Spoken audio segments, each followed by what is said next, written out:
selection is very, very, very, very personal, individual. I think that will benefit my physique a lot.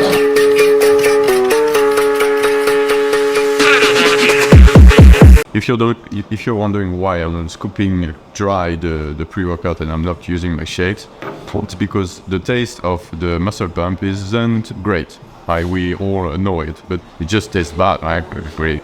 So if you scoop it, it's less painful. That's why I'm doing it. Another tip, if you got a huge spoon, serving size spoon or something, whatever, I mean, do it twice, right? You do half scoop, because the serving is one scoop, but this is a big one, right? If you do it only once, yeah, you will die pretty much. I'm pretty sure about it. So we take it because, as you can see, no caffeine. Everything is here for you to get a great pump, which is going to help with productive workout, especially at Lucas level, but also little BCA, and that ratio allows us to block the receptors of a serotonin for less fatigue. So basically, this is an anti-fatigue, pro-pump, pre-workout. You're not going to have a huge boost, like feeling jittery and everything with it, but it's going to help a ton with just withstanding the intensity of this workout.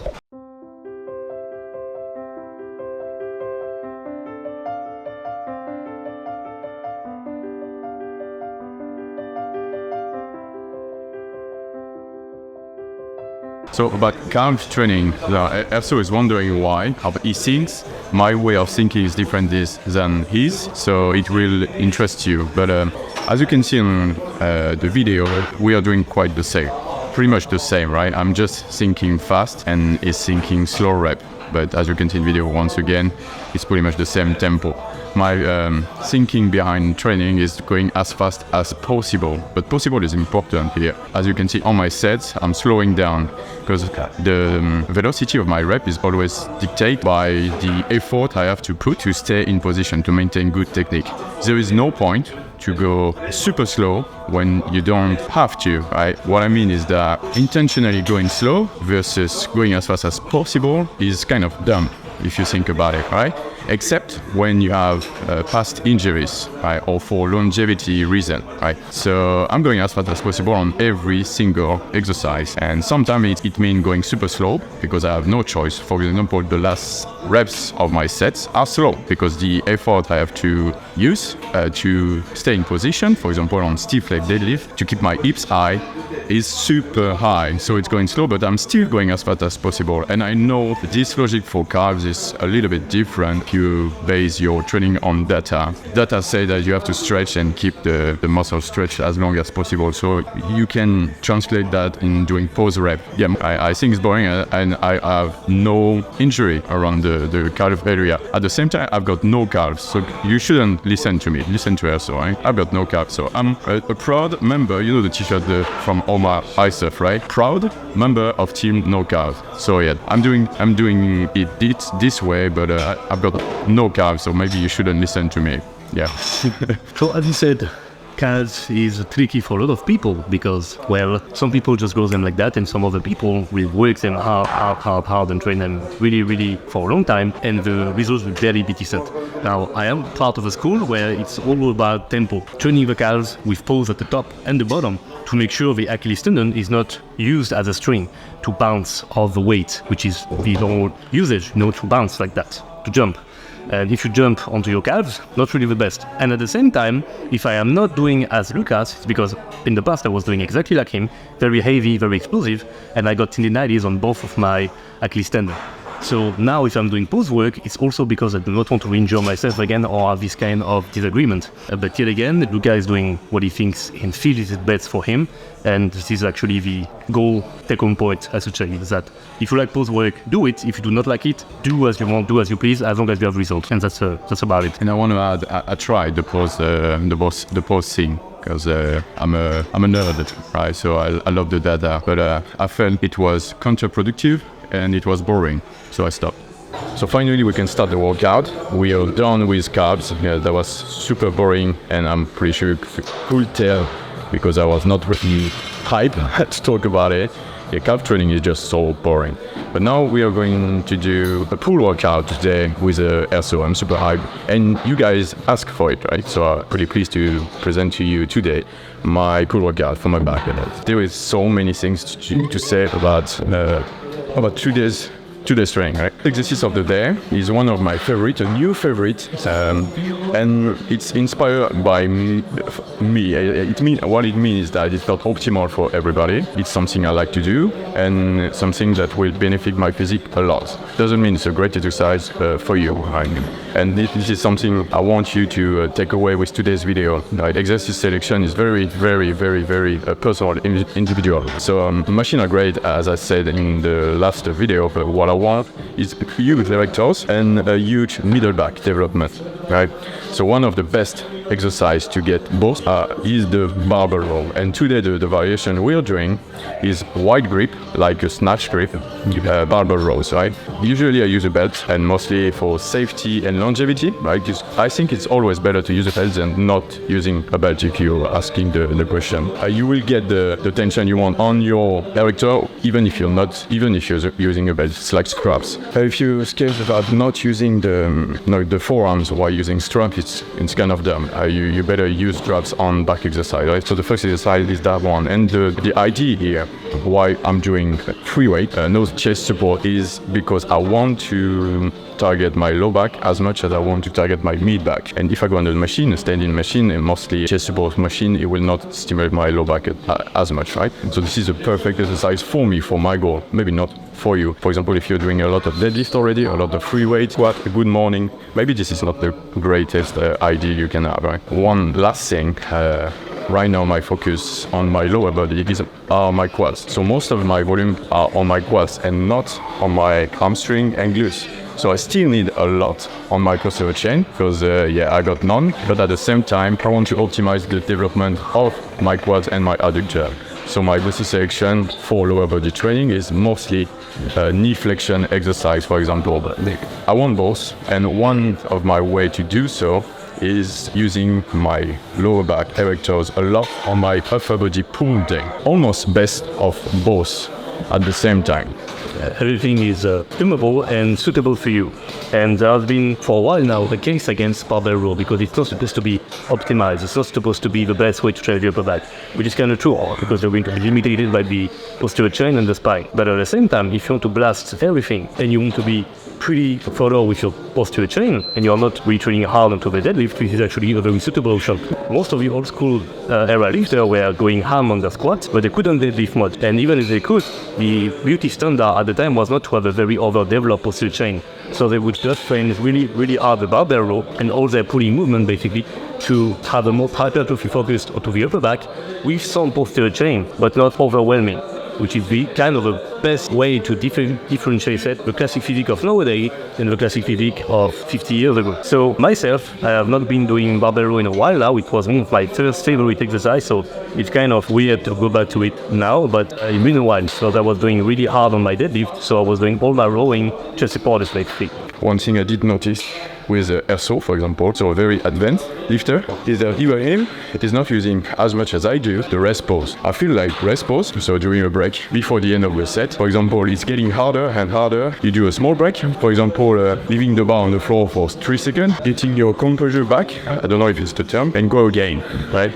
So, for example, if you're using the technique who's called rest pose, you can do 5 more reps. That's the idea. So you put more tension, at the same time you raise the fatigue, but most of the time, because we are Superman, we can handle it and we got better results. So if you're doing a good set, a working set without rest pose, I don't think that's a real perfect set. You can do better with rest pose. So you can do it on isolation work, on compound movement, squats, press, pulls. The limit is your fatigue, but you have to, I feel like you have to use it. It's like free gains. You have to use rest pose pretty much everywhere. So second exercise, dumbbell row. So it might seem a bit overkill because we already did a row prior. The first row was mid trap, so let's just say trap. This one is for lads. So we're using dumbbell. Lucas like the freedom that it gives. And there is also this very smart way to sneak in a bit more posterior chain work again, because you have to have stabilized core, use your glutes, your hamstring, your low back, but with the unilateral component that is definitely key when you want a very good exercise for lads. Since it is a muscle that really go all around your spine, up to a shoulder, down to the hip. So this this is by nature an exercise, a muscle. I mean, you have to go like this, stretch, you have to go like that, flex. So dumbbell row is very simple, maybe a bit overlooked, but it's very good. And here the only problem we have is that the dumbbell are pretty big, pretty thick, so it cannot get in the way of a proper pull movement. But really, we are just pumping for rep and making sure to really trash the lats, basically. I really think that the dumbbell row is a S tier exercise because of the cheating capacity, right? So it's just an exercise, but sometimes when you have to optimize exercise selection, it's how much you can cheat on the exercise while staying kind of safe. Because when you max all the stats, you still have to progress, right? And sometimes progress is in rest pose, postures, and yeah, everything you can find. And I'm confident about that information because, for example, on the barbell row we did right before, one great thing about the barbell row is that you can rest pose on the floor with no tension. So on every set you can add 1, 2, 3, 4, 5 reps, something like that. The same here on the dumbbell row. There's a lot of advantages and disadvantages because you can rest, because you can put the dumbbell on the floor and wait for 1 or 2 seconds before going again. It's a cheating technique which ends up being your best friend to progress. And if you wonder how can I progress with cheat, you just do. Right? You apply cheating to your training routine, and this is how you progress. You don't have to track every single degree of percentages of range of motion. You do just apply, not for every movement obviously, but apply cheating to your training so it becomes a friend, not an enemy. And how to keep the cheating data as a friend? Just go ham, but don't go dumb. That's the part, right? So you have to stop when it's better to stop. And this is experience. This is personal knowledge through experience here. So just try it and put your limit, and it will become your best friend and not your worst enemy, right?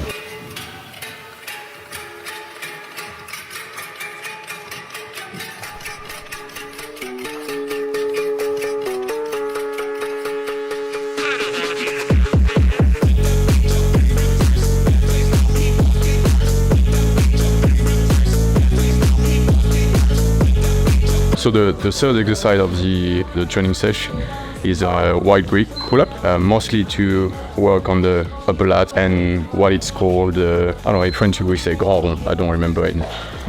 Major teres, something like that. Teres major, right? Mostly because one of my biggest inspiration told me that I'm missing a muscle. So he told me so, he really told me so. And you know him now, Michael Gundy, right? So from this day I decided that this will be my main focus. So normally we do it first, and on the gravity machine, how can I say, assist pull-up machine, right? I prefer it that way, but right now it's busy because yeah, Paris. And normally I do it first and on the machine. Now we do it in the third or fourth exercise. It's 4 working set. I'm as much as possible close to failure. That's it. The one thing about pull-up is that the fatigue after your set is quite low, but your lats and biceps are fatigued, mostly because you don't really engage your core. I do think so, I do believe. So make sure to set a timer, or you will go too fast, too quick. I mean, you will not be rest if you base your rest period on feelings, or feeling, right? So put a timer,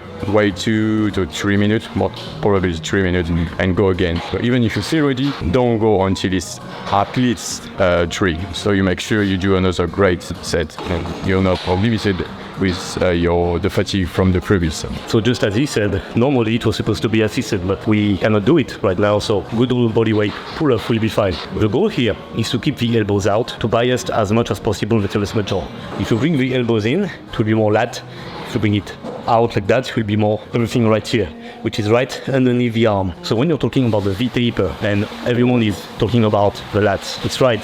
And it's true. But at the same time, you are missing the important thing right here. And on the reverse, people are just doing elbows out, pulling, and they end up with a back within Y shape. They have a huge chunk of meat right there, and then nothing at all, right? They miss lats. But in our case, we want the reverse. Lats, fine, it's covered. We want everything you can do basically with vertical, with elbows out, will be one of the best exercises you can do for it. Since you have the perfect angle to kind of deactivate the lat, but not too much, have not too much friction and bias onto the traps, but still as much stretch and as much flex as possible. And that is also why we're not going too high. When you are extra wide like this, you cannot go high like that. We're not trying to do a muscle up or like a street lifting pull-up when you're weighted. We're just trying to go from here to here.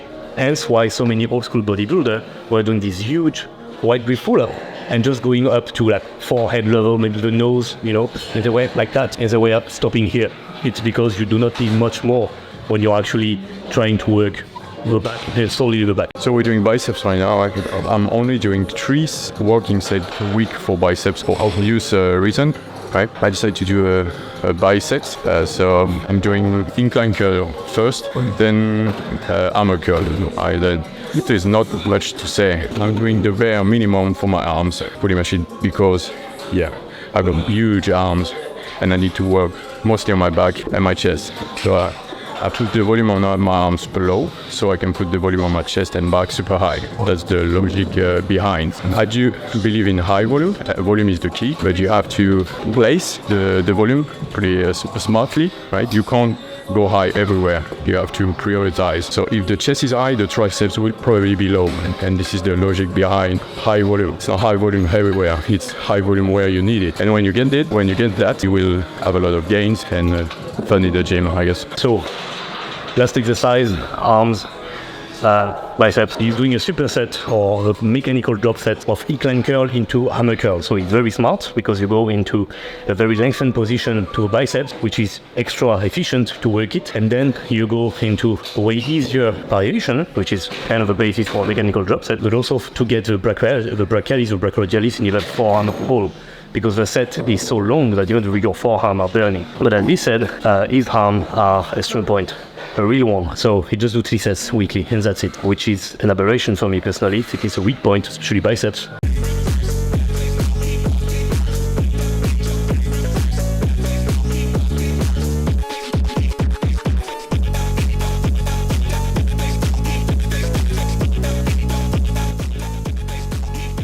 Last minute change, we wanted to do BTN cool down, so behind the neck cool down. We couldn't. Too many people, it's packed, it's published. It is what it is. So we did 1 set only of row pullover on the cable machine, and then immediately went into faking. So the goal was to get an isolation movement for the lat, but also get a little bit of field depth, and also again get into that external rotation and that first major position and the very external rotation that we both did. And as for the pullover, some of you may be thinking kind of look like a row. We are having a straight arm and then we go into a bent arm position. That's because you cannot keep straight arm on the row pullover without involving too much triceps. And even with that pull movement with bent arm, you're going to have a bit of triceps. So you set your elbow, you have a better position, you have also the ability to go heavier, and you are not keen to just shit down a set, just want it more than enough. So that's why. So today's workout was a mess.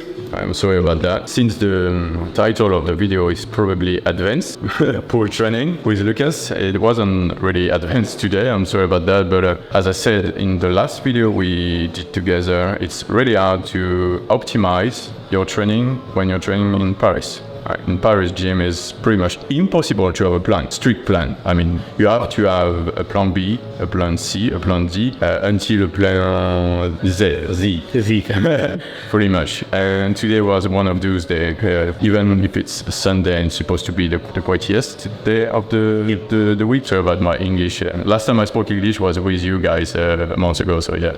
So yeah, today was a mess, but I'm pretty sure you got everything on the paper at least. Starting with your weakest muscle, for me the major teres, right?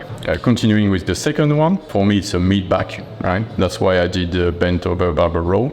My exercise selection is based on my goals, right? So I want to develop my low back, but at the same time I want to develop my quads. So I can't do both at the same time. At my level, it's impossible. When you are a beginner, you can do it, but at my level, as I said later in the video, you have to prioritize some muscle and reduce the volume on others. That's how you can go high volume. You can't go high volume and perform. I'm talking about performance and result if you're not putting one at maintenance level. So pretty low, around 5, for example, 5 sets per week. For example, my arms, right? I don't want to drag it for too long, but my arms are super strong. I barely train them, right?